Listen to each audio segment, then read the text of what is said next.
There's a saying that fear is a mind killer, that it's a tiny little evil that destroys from the inside out. The current Ebola narrative is loaded with fear, and some of the consequences of this fear have been very detrimental. Put yourself in the place of a person with relatives in Liberia or Sierra Leone who are in danger or whose lives may have been lost. Put yourself in the place of a person from West Africa, but not from an affected country, who has to constantly hear about travel bans to their country of origin, though there may be no cases of Ebola in their country of origin. Examples of this range from a college refusing admission to students simply because they're of Nigerian heritage, to children being taunted about having Ebola during sporting events, and a Nigerian Independence Day parade in New York being described by the Village Voice as cloudy with a chance of Ebola. While comic relief is good, and we all like to laugh, every news network seems to be discussing travel bans against West Africa.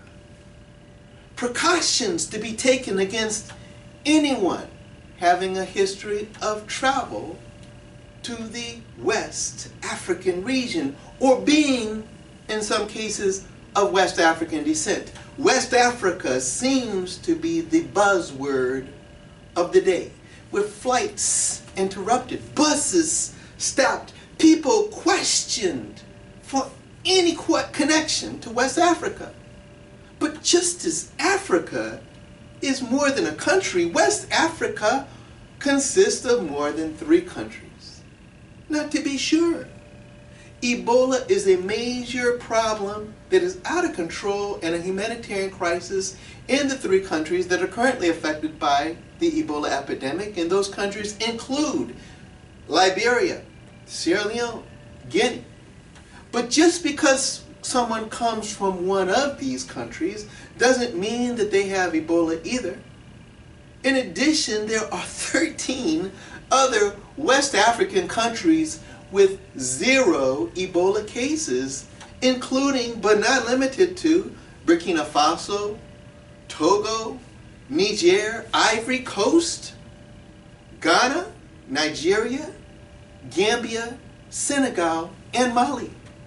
Wow, so Africa is really big. You mean to say that you can fit all of the US, all of China, all of India, and Western Europe into Africa?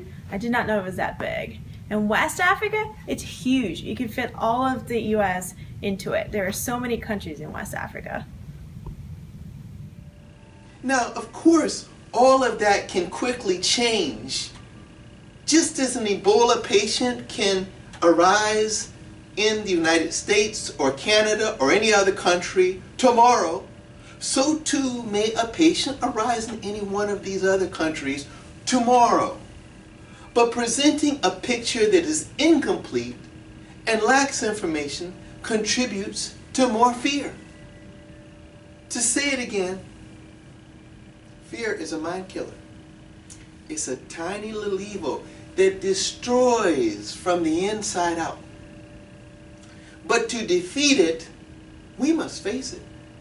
And face it with knowledge to feed the mind, not with generalizations to contribute towards more fear. Thank you for your attention.